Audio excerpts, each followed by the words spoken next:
What's up? What's up? What's up, elementals? It is the Four Elements United After Dark edition for all of you hanging with us back east. We apologize for the late start today. But those of you who are rocking with us, we appreciate you. Those of you who will watch this later, we appreciate you. I will be your host tonight. And on tonight's show, I'm going to be talking about what is heaven on earth. And then a follow-up question to that is, are you responsible for creating it? I want you to think about that. Responsible for creating it. So I'm going to spin it around the horn to my illustrious brothers, and then we'll dive right in. I'm wind. Earth. And I'm water. All right. So let's just get into it, guys. I think this is going to be a really interesting conversation. And for the purposes of us being on the same page as to what heaven is, or how we're defining it contextually in this conversation, I want to generate it this way. So heaven has multiple meanings, right? When I think about heaven, the first thing that comes to mind is the abode of God. Second thing that comes to mind is the sky. And the third thing for me that comes to mind is a state of nirvana, bliss, or paradise.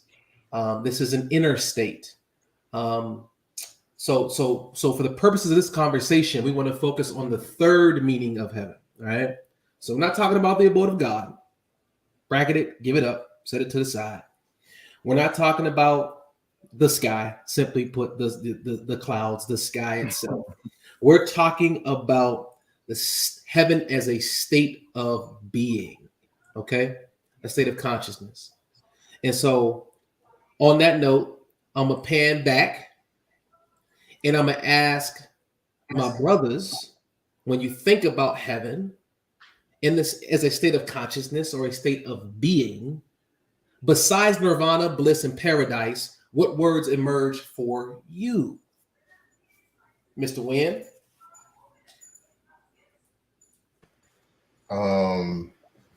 What emerges for me is a peaceful state. What emerges for me is the very best of everything. What emerges for me is, I don't know, ease, I guess. I don't know. I gotta warm up a little bit, man. Pass it off to earth and water. Let's see what they come with, and maybe I'll come with something else. For sure. Heaven? I mean, I the first thing that popped in my mind when you broke it down was it's contextual. That's what popped in my mind. Yeah. It's, person to person. If we're speaking about heaven on earth and we take the nirvana and place where it said God dwells or whatever that was, and you take move those things out of the way, then it's contextual. It's based upon what an individual considers heaven on earth for themselves, which I may consider as like hell on earth, but some people may consider that as like it's like heaven on earth, Right. Like for me, being out in nature, that's blissful to me. Yeah. But other people I know don't like nature. They don't like bugs. They don't like nothing. They want to have nothing to do with it. Like basking and having the sun hit my face and just being out like that. It's very, very blissful for me. So I think it's contextual. Yeah, I like that statement, the contextual part, because it really is. And at the same time, I think that we are meaning creating machines. And so each of us is going to assign some sort of meaning to whatever, right? We have all these conversations. Last week it was love. The week before that it was presence.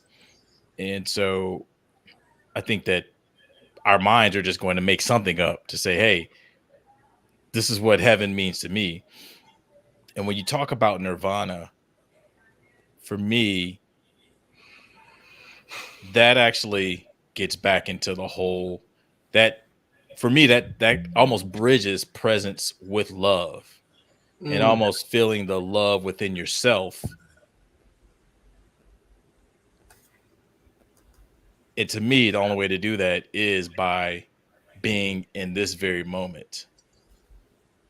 Because as soon as you get out of this moment and you start thinking about what's next, or you start thinking about what happened, then to me, whenever I am experiencing what you want to call nirvana, or at least what I interpret as nirvana, probably never really experienced a real nirvana, but what I've interpreted as nirvana, to me, I just feel like when I am in that particular moment, and to me, that's fleeting because my mind is making meaning of everything. Hey, we started the show late, and what am I doing after this show? And what do I have going on tomorrow? And then I have to go. It just goes on and on and on. Yeah. I love So that. I agree with Earth that it is contextual, but that's my context. So I wanna just unpack the notion of it being contextual, because I think that when we say it's contextual, we're talking about the experience of it and the expression of it is unique and subject to each individual, to me.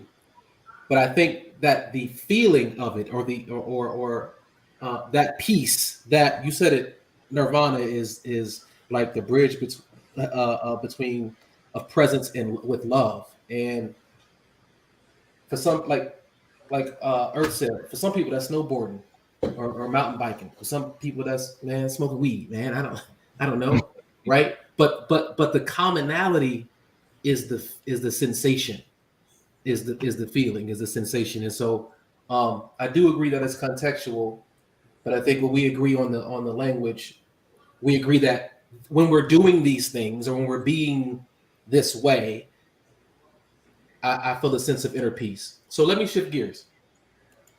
So now that we all clear about the definition in this context, being nirvana, bliss, paradise, being inner peace or inner state, are we responsible at the individual level for creating it in our sphere of influence or at the macro level? Are we responsible for creating this experience or this feeling of peace, inner peace, bliss, paradise, nirvana outside of ourselves? Yeah, like it depends on so there's some variables there with that. Definitely. And it depends upon what that outside environment is. Like, how do you interpret that?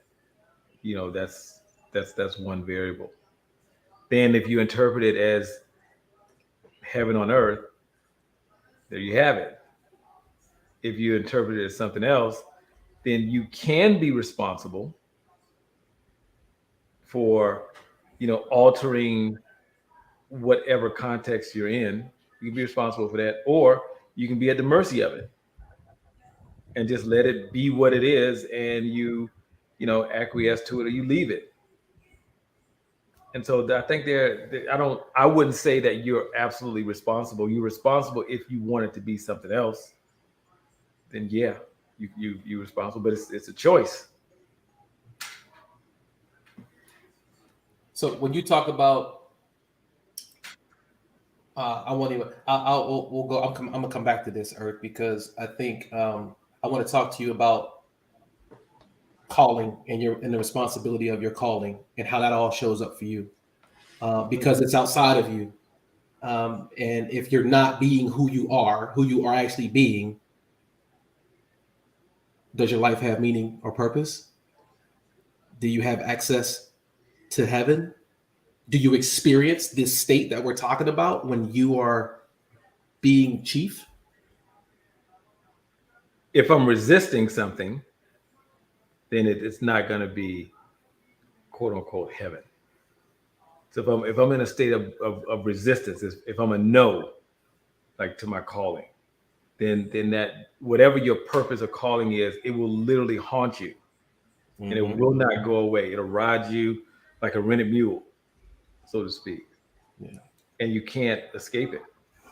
So then it depends upon whether or not I'm a yes to it or I'm a no. And then if I'm a no to it, then that's whatever those consequences are for being a no, then that's what I'm faced with.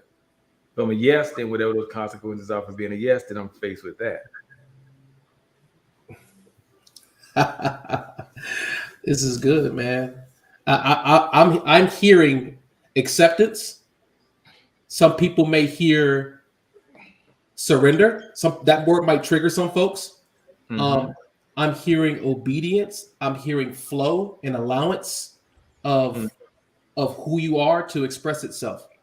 And what I'm also hearing is that inside of resisting that resistance period, there is no access to heaven inside of resisting your calling or purpose. Right. There's just, I would have to say, just based on experience, there will be moments of ecstasy, but it won't be consistent. Yeah. Yeah. And I would go even further, like, outside of purpose, if there's any resistance, you're just not going to be in that state, regardless of what the situation or circumstance is. Right. Yeah. Right. I agree with that. So we talk about, you got something to add to that, Wayne? All I can say is that, just going back to what Water said about presence, all we got is us. All we got is now, and what Irv said, we have to choose consciously, intentionally, what we want for ourselves. And when we choose something that's positive and constructive and what's healthy, that's heaven. So let's talk about the expansiveness. Let's go back to the expansiveness of this concept, because I think what Earth will start talking about, like it's right here. It's your choice to expand and go outside of yourself with regards to creating this heaven. So me being a guy who's married with kids, first thing I thought is myself is a given. But because I have a wife and 4 kids, I feel the same amount of responsibility for creating an environment that is blissful, or a state that is blissful or peaceful and loving and empowering, the same way I feel for my own self. Right? That I don't know if I would have that feeling if I didn't have a wife and kids. But then what I see is outside of that. So it's like I see the circle of self in the middle. You expand it a little bit and you've got family. You expand it some more, you've got community. You expand it some more, you've got the nation. And you expand it even more at the highest level, you've got like humanity as a whole, or nature as a whole. When you think about heaven, what's your reverberation? What's your expansion? Where are you convicted, right? Where's your conviction in the context of expansion? So how I see it is like this. Heaven is not like some fictitious place that we've been romanticizing about for all these years, because of TV and because of literature, right? Heaven for me is like Earth was saying, and what we talked about just a little bit. It's that alignment, right? And when you are aligned, just like a plug in a socket, you close in that circuit and you have a powerful flow of electricity. When you have that powerful flow, that circuitry, and it's proper, the sky's the limit. You could do anything and everything. That's really what heaven is the ability to be on fire, to do whatever you want, whenever you want. And it's a powerful state of being. I mean, it's just like Water said, we could point to the moon, but is that the moon? It's just a powerful state. It's something that you really can't adequately describe. All these conversations that we have, are limited by language. But we can only, the beautiful thing about it is that we can kick it around, and we all have different languages and different vantage points, but it all points to the same thing. Man, I feel honored that my man Wynn is quoting me. You know, I feel like you guys need to start. We need to start some following, man. You know, like I need a following now. Wynn, you could be my first disciple.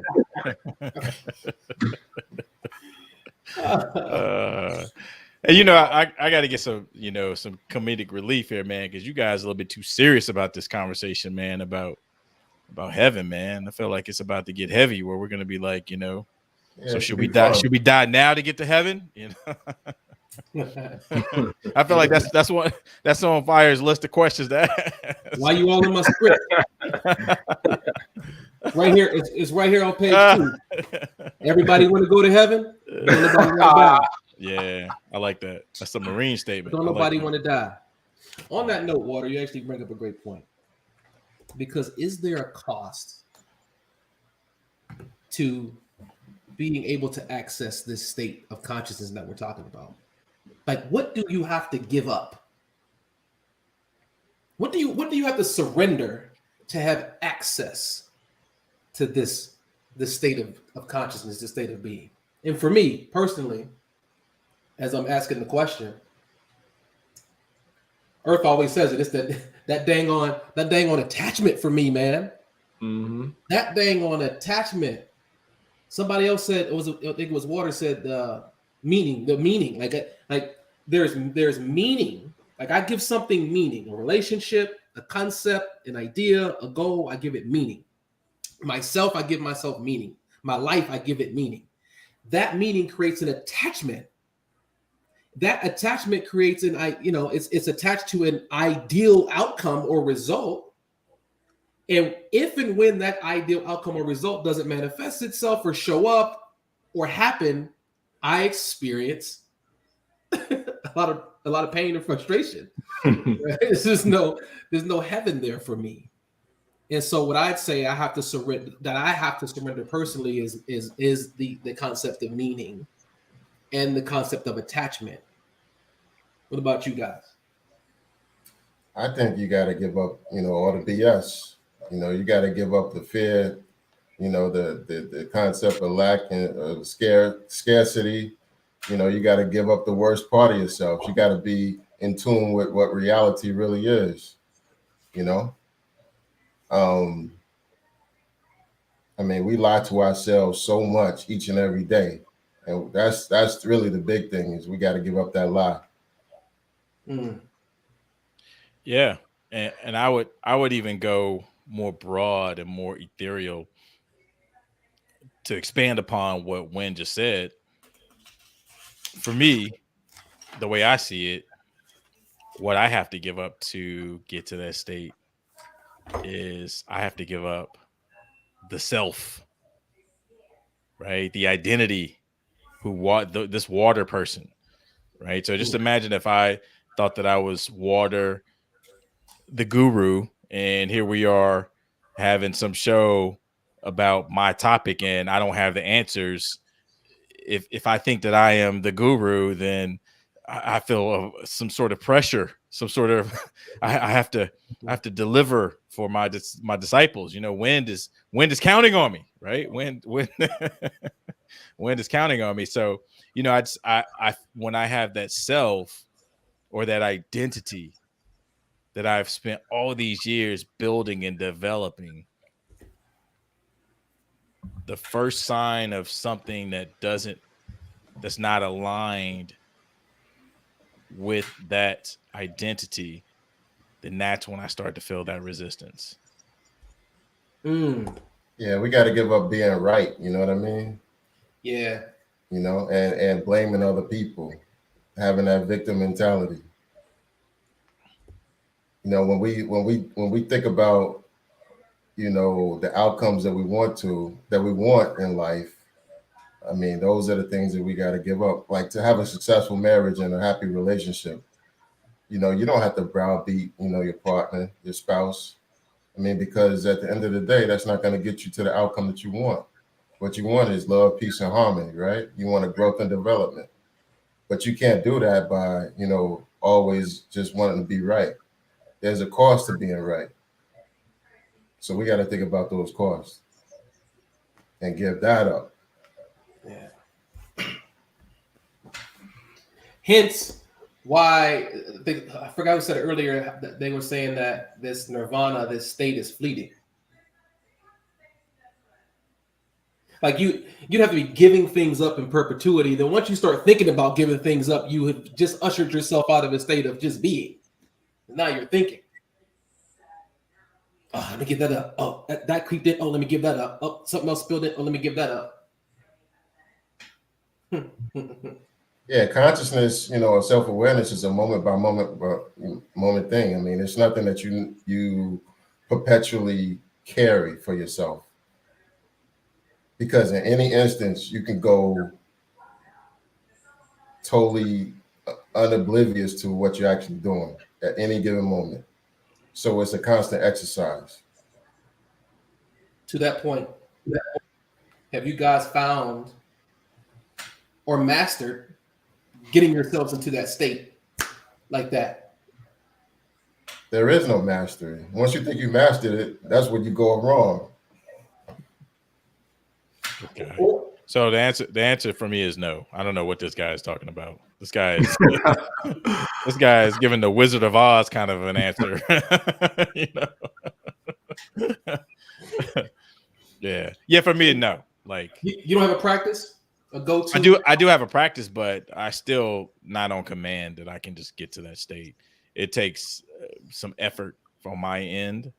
It just takes some effort, and I can get myself there. However, I need certain conditions. It's not like I could be in the middle of the world coming, like, I don't know, aliens landing, and I'm just like, oh, I'm in a Zen state, man. The aliens, they're gonna eat all of us, but I'm just sitting here peaceful. No, like, so when you talk to me about can I get into that state, I look at it as if you were on that Titanic, there were no more life preservers. You jump into the water, you're going to freeze to death within 5 minutes. Could you be at peace? That to me is the question. That is so when you ask me, can I get in that state? Nah. Like, and if anybody says yes, the rest of the show needs to be dedicated to that person describing Exactly. describing that. I'm waiting on Earth. Look, matter of fact, I kind of jumped the gun. I should have let Earth go. Right. And, this guy's always like, oh yeah, man, like it's easy, dude. I'm in there now. I'm in the pocket right now. No, it's to me, it's like it's still choice.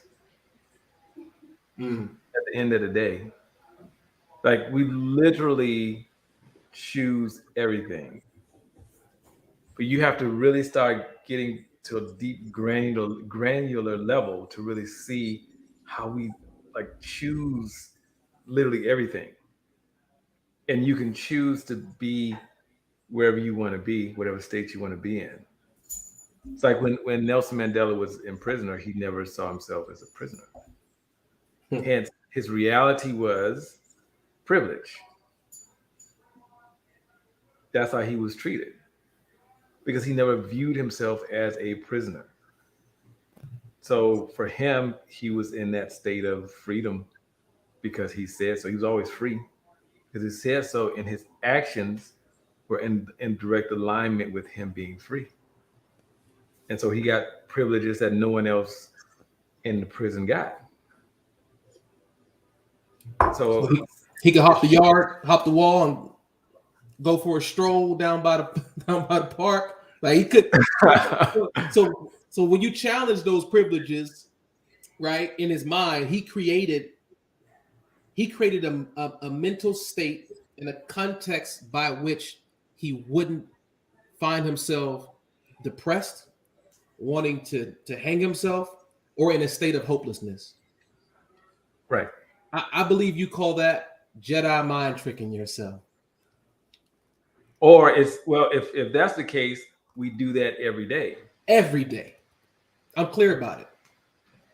But you get to say how, I more so than anything, it's like getting to say how your circumstances impact you. Who are you in these circumstances? Right. Either you're going to be at the mercy of those circumstances, or you have those circumstances at the mercy of you. You literally get to choose. Literally.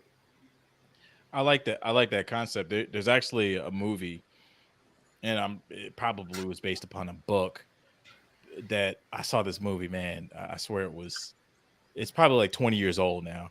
It's called Life is Beautiful. It was like an Oscar movie back 20 years ago or whatnot, but it's literally what Earth is talking about.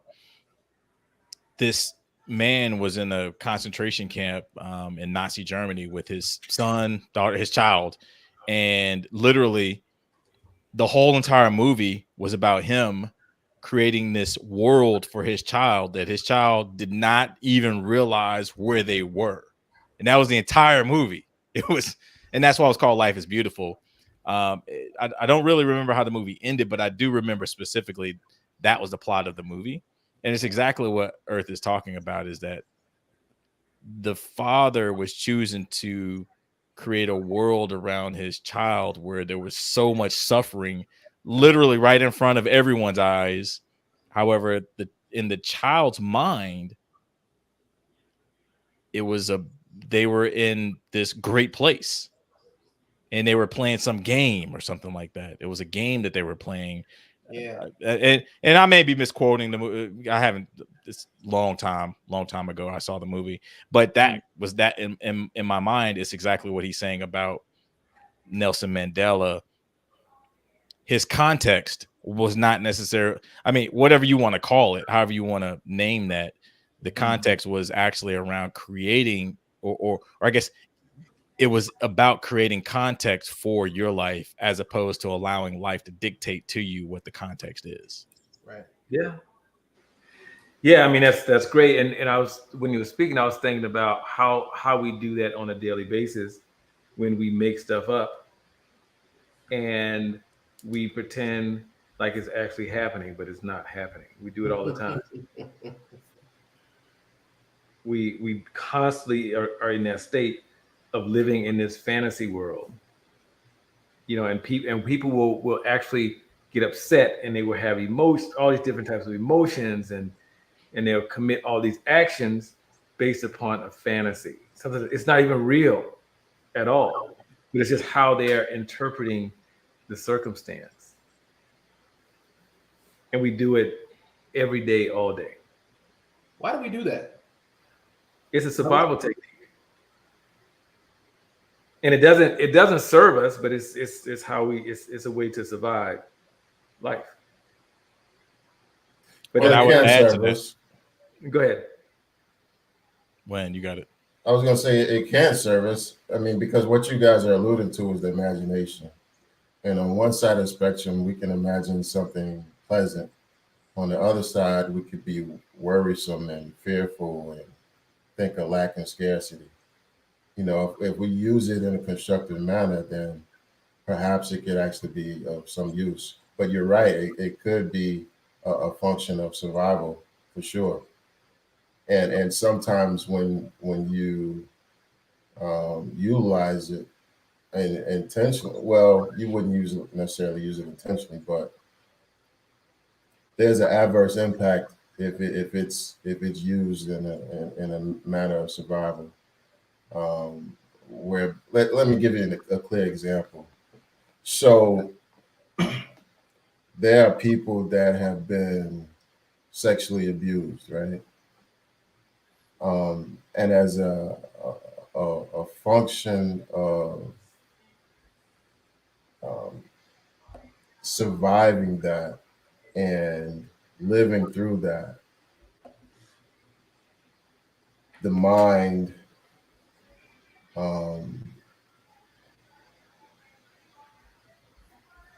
I want to be careful with my words.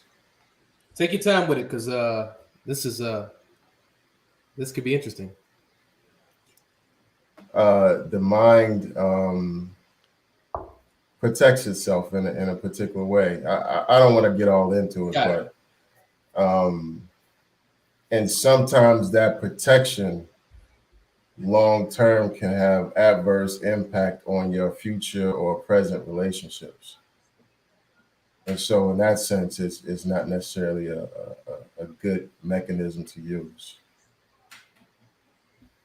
I think to you all's point is the question that we, first of all, let's be clear. Whether it's to our benefit or it's to our detriment, if we don't know, if we are on earth and we don't live in the domain of knowing, we're making it all up. We're making it all up. Period. The question we have to ask ourselves is, does this imaginative story, or does this lie, whatever you want to call it, serve me and my desires? That's the question. And when I do that, go ahead, Water. So well, I was going to say that, like what Earth was pointing to, he had a really good point when he said so when you're saying, does it serve you? And then you asked him why. And then he said, because it's a survival mechanism. I would go just to kind of, give you something that may help you with the point that you were about to drive. I would add on to, it's a survival mechanism so that the identity that I've spent all this time building actually can survive. That was where, like, that's, that was what I was going to say to his point, is that your identity. I mean, man, we spent so much time building these identities, so much time that when it gets threatened, it takes me over. Okay. And then I, at that point, am no longer, I'm actually, it is not serving me. It is actually, I'm being a conduit of the identity. Right. And that behavior, that state of being, blocks me from being in what you were saying is nirvana. Come on, man. I gotta, like, you gotta pick up what he's putting down, because it's true. This is where I was going, got to it, and I couldn't articulate it any better, because there are some people who believe that they're the black sheep of the family. That is an identity that they uphold. It's true for them. And so they will choose thoughts, beliefs, feelings, actions, habits, pathology that serves them being ostracized, extricated from the family. And it's like, why would you do that? Because the desire to be right is so strong. And the desire for that identity to live and grow up big and strong and be full grown is so deep. And you don't even know what's happening. So you all know my wife and I have this group. We're in this, the teammates, right? I see it every day, especially from singles who are so committed to being single, but saying that they want to be in a life partnership, or that they want a family, or that they want to be married, but being as though that ish is never going to happen. So when I see this, I'm like, where's the lie? These are two competing and conflicting ideals. Yeah, I mean, so wow, this is really great. So this is what comes to mind. It is, and it boils down to what are we committed to? So I say that because when I got divorced, right, I said this will never happen again. But I've never been opposed to being married. Right? Yep. How can, and this all runs subconsciously. Right. How can I never get a divorce? Never get married. I never said I didn't want to get married again. Come on. But I committed to never getting a divorce. I remember sitting on the edge of the bed saying, this will never happen again. Wow. And even then, I was open to be married. But what ran my life is this will never happen again. And the only way it could never happen again is to never get married. period. And so a lot of times we make commitments to things. And I lived in the world of this will never happen again. That was my world. And so literally everything that I created in that world was centered around this never happening again. Yeah. Period. Wow. And all of my actions, my ways of being were this will never happen again. Period. And it was a day that I got, that conversation just came back to me like it was like I literally had just said it. In that moment, I said, oh shoot, this is what's up. I got it. So yeah, sometimes it's the commitments that we make, and we don't really get the totality of the commitment or the impact of the commitment that we make to have us live in this fantasy of, for me, is this will never happen again. That's I made all of that up. Totally.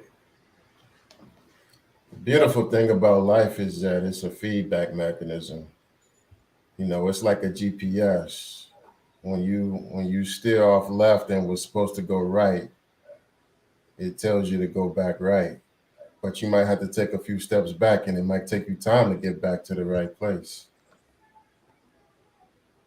It's like taking a night trip in the dark, and you begin to get sleepy, and you veer off to the left side of the road, and those little bumps on the side wake you up.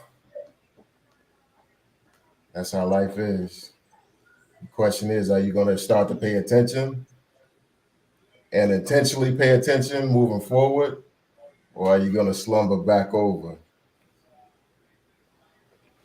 The comments are really feeling what you shared, Earth. You want to hit that that comment right there, fire from Danielle, the last one. I see Mel Monique is my last comment on my end. Well, I mean, Danielle had to say the last one. The question? Her last. I mean, she's got a lot of comments, so talk about her last one. Danny's highly engaged. So Danny, that last comment is actually a joke, I think, but I'll go ahead and read it because this ties back to Earth's knowing conversation. So what she says is, but don't you know whether it will happen again? Yeah, now I do, because I have a different set of tools. So that puts me in a different state. I have a whole another set of resources that I did not prior have. He's a different man. Of course, I know. Yeah, that was a long time ago. That was a long time ago when he had this conversation with himself. But here's something that you all can relate to, elementals. Especially, both the males and the females, or the women, sorry. Have you ever been hurt before by a member of the opposite sex, and you said to yourself, I'll never let another woman, I'll never let another man hurt me again this way, or hurt me again, period? Have you experienced hurt or trauma from your primordial relationships, mommy and daddy? And you said to yourself at 7, 8, 9, 10, 11 years old, I'll never let another man or another woman hurt me like that again, or make me feel that way. Have you ever been bullied? 5, 6, 7, 8, 9, got beat up, got jumped, got teased. I was the buck-toothed beaver. I was the African booty scratcher and everything in between. Teased ad nauseum, bullied, picked on. I said to myself, I will never be bullied again. This runs the show so much in my life, even to this day, that the slightest sense of somebody trying to get over on me or bully me or talk to me crazy, I'm getting fired and we sleeping under a bridge. Like I'll give it all up. I'm going to jail. Like I don't even care. But to be conscious of that, I now am empowered with the distinction choice. And so obviously I've never been arrested.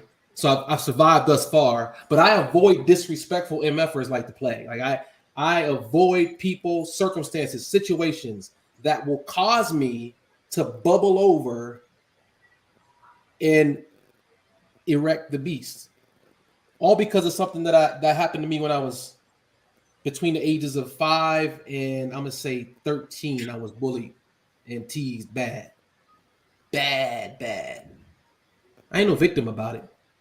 But now you see me now, you're like, dude, you played in the league, you biggest like don't nobody want to fight you, dude. They're gonna shoot you. Don't want to fight you, man. Like it, but so I built this entity, this character up to keep people from disrespecting me. Make it personal, you know? I like that. I like that. And what you're describing is exactly what I was saying earlier, is that we've spent so much mental energy in developing these identities that the identity will do whatever it takes to survive. It's like that's the way. And so that becomes the block. Just think about it like this: that becomes the block to reach that state of nirvana that you were asking about in the beginning. Exactly. That survival mechanism that Earth was describing is what keeps us from the block. So just like you were bullied, I was bullied. Imagine being overweight kid who basically moved to different, neighborhoods. So you have no friends and have to ride the bus. Oh my God. That is just so, but like it develops. And so exactly what you said, right? You have these moments where you say that'll never happen again. I'm never going to do X. I'm never going to do Y. And unfortunately, not many people grow up to be like Earth, where he's like, hey, I have a set of new tools. Because not like that just isn't the way our culture and our society has developed, to where there's a set of tools where, look, you were bullied. You know what? You were hurt. Yeah, your father was never in your life, whatever it was. And there's some significant story that you're making up, but the longer that you hold on to that and the tighter that you hold on to that, the longer and the further it's going to hold you back. Man. Yeah, those choices, those commitments impede us from, having that heaven on earth. It impedes us from the very thing that we want and desire at deepest in our heart. And that's the irony of it all. Wow.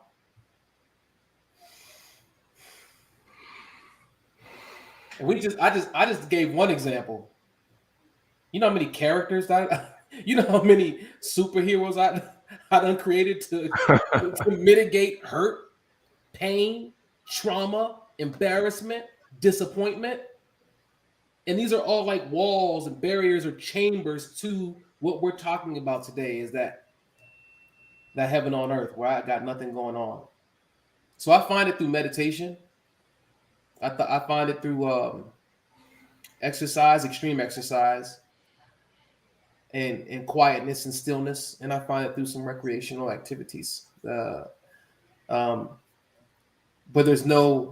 I'm not subject to thought forms. I'm just free to be. So, question. So fire. And let me ask you. Oh, go ahead. Oh, I was going to ask you guys, because I asked myself, when I get there, it might be 5 seconds, it might be 5 minutes, it might be 15 minutes. I say to myself every time, man, that was dope. I want to be there more often. I want to be there longer. Do you guys, well, I guess I already know the answer to that, but I'll ask it anyway. Do you guys experience that whenever you do get that moment of heaven, that you yearn for it more often, more frequently in your life? Well, you said something that I want to touch on.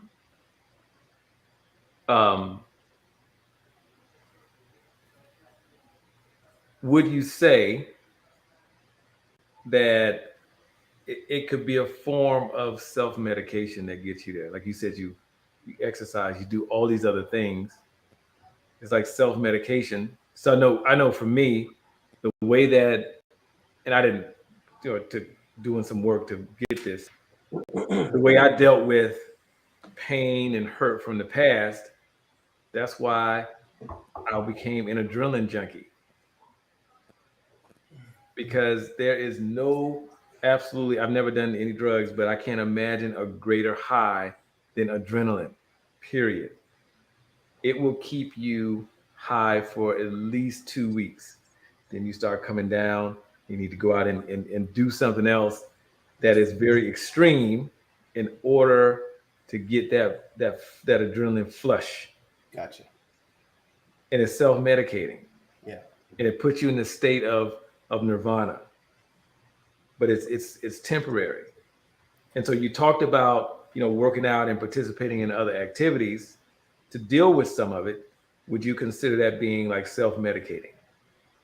Because it's something you have to continuously do. I know for me, I had to continuously participate in some activity, and it had to be dangerous, something that was going to give me like the greatest adrenaline rush ever. Yeah.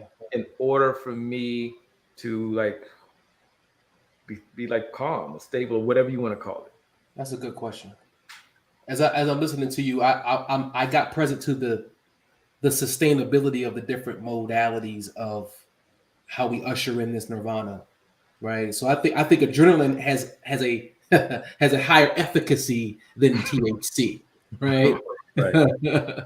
So the drop off, it's just like whatever your medicine is. And what I also saw is that for me,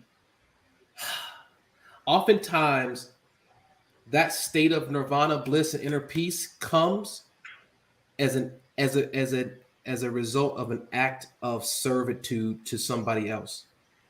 But I understand that that's because of my how I was socialized in my upbringings and having to be responsible for my little brother at 5, 6, 7 years old. And so for me, like when I serve, me being a leader in business, a VP, and having like when I'm with my team and I'm present. One rep said to me this morning, "We are so lucky to have you. We've never experienced leadership like this. You are so present. You're so dialed in. You are so in tune. It's like nothing else exists when you're with us." And like I get high off of that. And it's not about the praise, it's about the impact. Mm-hmm. It's not about the significance, it's about making a difference. So but yeah, I would say these are forms of self-medication for sure. It's just you got to pick your mode, pick your method. Some are more sustainable than others. I'm not willing to go way out there on the gosh, I don't even know what politically correct word I could say for pharmaceuticals. I don't even know what I could say, but I'm not explorative that way. I found my little niche, if you will, and it works. It works for me. We'll leave it at that. I would say in some instances it is self-medication. However, I think that what you guys are describing is the life force itself. When you guys feel life, the energy and vitality on its highest levels, and you're living and you're thriving in the most powerful sense, that is perfectly fine. That's where you should be. Gotcha. I will say that's addicting as well. Now that's heaven. That's heaven. Heaven should be addictive. It is addicting. It's addicting. Yeah. Living the very best in your life ought to be addicting. Okay. And it goes back to what I was saying last week about loving yourself and doing the activities that matter most to you. And, you guys couched it as self-care, caring for yourself, doing the things that make you happy and feel great, make you feel alive, feel present, feel powerful. That's what it's all about. If it's constructive, if it's healthy, and it's taking you to a progressive level, it's perfectly fine. But okay, so all right, now I have to demystify or challenge my own philosophy, because what you're saying is an attachment to heaven or heaven generating ways of being, an attachment. Yeah, I said attachment.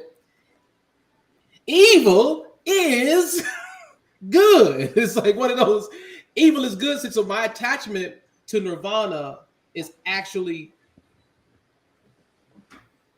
helps me usher in nirvana. I said that in the domain of meaning and attachment, I have no access to heaven. That's what I said. I just made that up.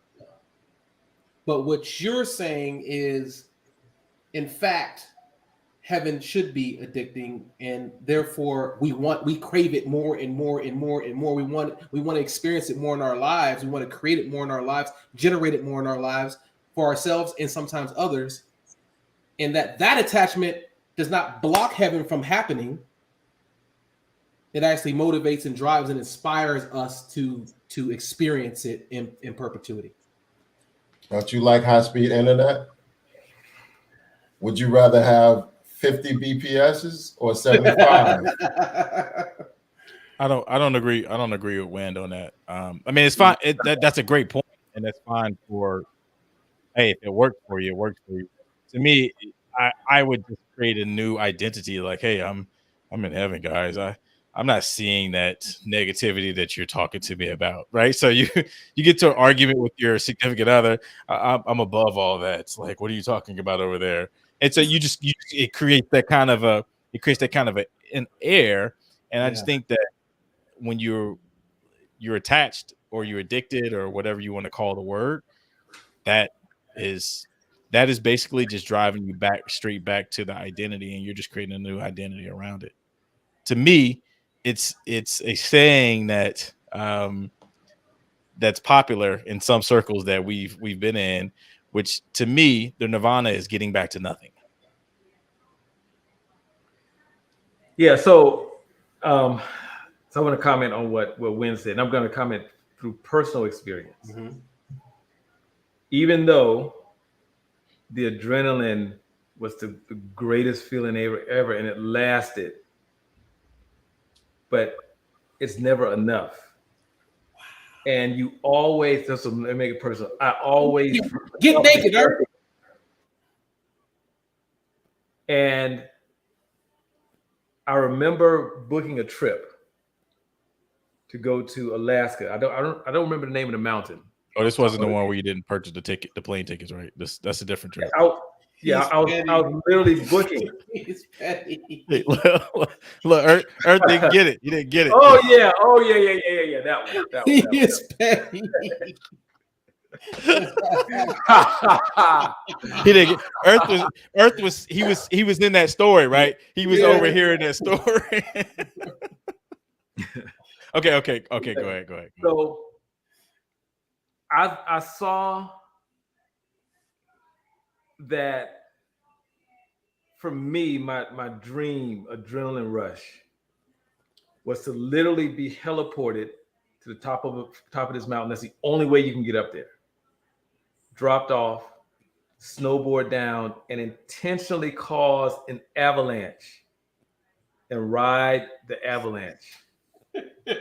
and thinking about it gave me an adrenaline rush. Like that was like that would be the ultimate. There was not one greater than that one. Yeah. But every time I went to book that trip, literally something happened. I was dialed in to going on that trip. There was nothing that was going to stop me at all, because I wanted that adrenaline rush, because to me, it would have been the ultimate.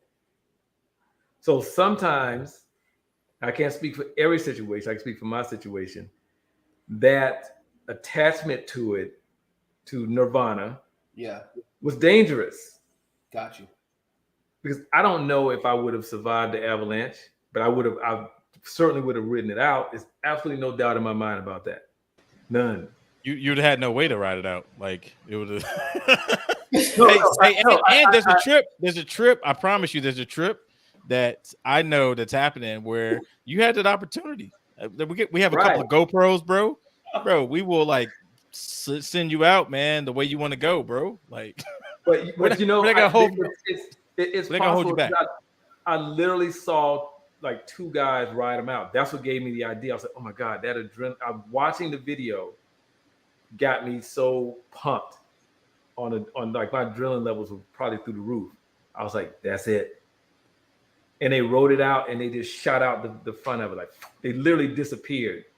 And I was thinking like, man, that is the ultimate, to just be engulfed by an avalanche. And then when the avalanche slows down, you just shoot out of it and just keep going. Like that for me, that was, and I was not joking about going. It wasn't like, ooh, kind of, sort of. I was dialed in. Every time I went to book, literally something came up. I got a comment and I got a question. I'm gonna start with the question. And this is what we toss around all the time between us. Is it an attachment or is it a commitment? And well, before you answer that, let me go ahead with my comment. You know, my mother passed away last year, and one of the things she said, we always joke and play around and talk trash, right? You know, to the very end. And one of the things she said, she was like, man, she was like, don't worry about me. She was like, you can never please a woman. And I said, you know what? I could have told you that a long time ago. So I say this. I say that to say this. I share that to say this, is that as a living human being, to be content is not to be living. Because we are progressive human beings. We always want to grow and develop. We always want to do something to the next level, right? So if we're not taking it to the edge, we're not living and thriving. So you're always going to want something else. And there's nothing wrong with that. That's good. Well, no one ever said that there was anything wrong with like having an identity and being stuck in that, and like being an adrenaline junkie. There's nothing wrong with any of it, right? No judgment. Yeah, no one's like, that's not really where we're going with it. This show. No, what he was talking about, different levels of thrill, right? Mm-hmm. And so what I was saying is that, it's nothing wrong with that. It's always going to be a next level. Right. Mm-hmm. And so I agree. There always will be. And what I'm saying in addition to that is that I don't think that any of us were saying there was ever anything wrong with it. It's just that will block, regardless of how you want to slice it, right? You can go to the next level to praying. You can go to the next level of meditating, whatever it is. However, that will always block you from getting to what fire had defined, at least in my opinion. And this is just, we're spitballing here, right? Yeah. So in my opinion, it will always block you from getting to that place that fire had described as nirvana. That's just the way that I see it. Is that the truth? I don't know. Like, it's my truth. Make it personal. Yeah, it's my truth. It's your truth. I think when for me, it's also true that even something that I perceive to be my catalyst to nirvana, I become attached to it. Now all of a sudden I need to detach myself from that attachment. You know what I mean?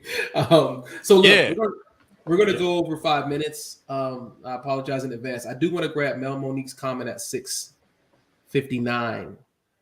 Mel Monique. Bro, we're on the East Coast, bro. 6-0. You mean 9:59? Got it. Thank you. Hey, everything in PST. Mel said, I realized, so she was talking about, you'll get present to the context here in a minute. I realize this when I'm working with clients. I can feel when I go from wanting my clients to heal me, Melinda, being the healer, I start fighting the body when I am. You didn't finish, but I contextually I get it. Mel, he wanted to finish your sentence for you. That's why he wanted to pull this comment up. He Basically. wanted to really show how in the moment he is. So let's get to heaven on earth, bro. Let's do it. All right. Grab Danielle's comment at 10:04 your time. This was in regards to Earth, talking about snowboarding through a freaking avalanche. All right. So she says cheating death gives you a win, because if you didn't die, you've defeated something. You feel like a winner. Do you feel that? No, I wasn't. Yeah, you're the extremist. Do you feel like when you do something that don't make no rational sense, it's dangerous, and you conquer it? Do you feel like I just got away with something that most people wouldn't even dare to do? No, what I got is I wasn't chasing death or attempting to cheat death. What I got was I was actually chasing freedom, because I wasn't free. Ooh-wee. That's what I got. Chasing freedom. That's very good. And that one last comment, and then we're going to do final comments, and then we'll turn it over to Earth because he's got the show next week. Tatanisha, you added a last name since the last time we was on here? It was just Tatanisha. She's usually on Facebook, and she hit us on YouTube today. Very astute. Perceptive, bro. That's when you're in the moment. I'm telling you, man, there's a lot of power. My dog. So Tatanisha, who always rocks with us, typically from Facebook, is now on YouTube, says that those chosen moments that lead to heaven in our lives comes and goes, i.e. is fleeting. Nothing on earth is permanent. So that's why it's so important to be in the present moment and fully experience those moments. Whew. God almighty, I don't even know what to say to that. Yeah, that's how I knew she was on Facebook. I'm in that moment, bro. You right there. I'll close by saying this. Heaven. Well, can I ask a quick question? You got a question? Go ahead. No, man. No. It'll just take a second. Yeah. I want to ask Earth this question. Could it be that freedom is synonymous with heaven? It is one of the synonyms. Hold on, this is Earth. This is Earth question. Yeah, it could be. Absolutely. I would agree with that. Yeah. But he was you were chasing that heaven that the avalanche might take you to if it Oh dude. Hey, that is the heaven that you were chasing. You only knew, like, me thinking about it, I still don't even think it's dangerous. Me thinking about it and talking about it, I felt my adrenaline level starting to rise. Bro, we're going on the trip, bro. There's plenty of avalanche capabilities, and we have GoPros. Fire, bring your extra GoPro, bro. We're gonna have one mounted on him, so when we dig him out, like 2 years later, we'll have the footage. Hey, don't mind me. I'll be on the bunny slopes the whole time. But guess what? I'm gonna run my race. All right, let's close out. Listen, heaven on earth, nirvana, peace, bliss. It exists. To me, heaven is not something that you have to literally die to go to experience. It is available to each and every one of us in the here and now. First and foremost. Second point. Me personally, I feel responsible for creating the context or domain of peace, love, bliss, freedom, power, full self-expression in my home. And then I go beyond that. I think about my community. I think about, I keep elevating, if you will, or expanding. Wherever you are responsible for your version of heaven. No one else owes that to you. No one else is going to give that or gift that to you. You have to go within and determine what that looks like for you. And practice ushering yourself into that space, because life As Water said earlier, there's a billion deliverables and tasks and things of that nature for you to accomplish. And then I will challenge you, look within yourself and ask yourself, is creating heaven for me enough for me? Am I okay with that? Or was I called to a greater context of heaven and start creating it or being cause for it for other people? And that's what I got. What you got, wind? We'll go to wind, water, and then earth. Heaven is living powerfully each and every day. Like Fire said, all of us are responsible for attaining that, right, for ourselves. In every area of your life, I will always say, be mindful of the outcomes that you want and make certain that your actions and behaviors, your speaking, your being is in alignment with those outcomes that you desire. And you'll have what you want. And I'll end it off on that. I like that. And to get to that place that Fire described in the very beginning, the heaven on earth, if you will, to me, that place is something that we can't really put words to. And we've tried to describe it as best as we can.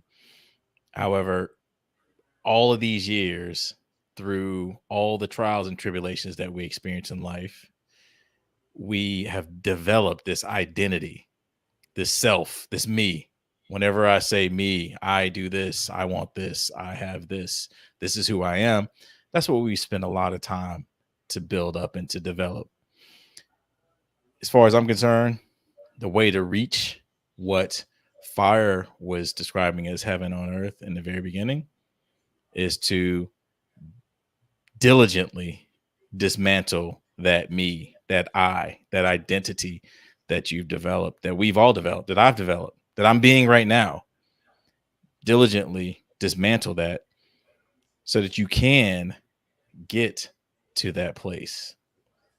Because as far as I'm concerned, that identity that we've built up will continuously keep us from reaching that point.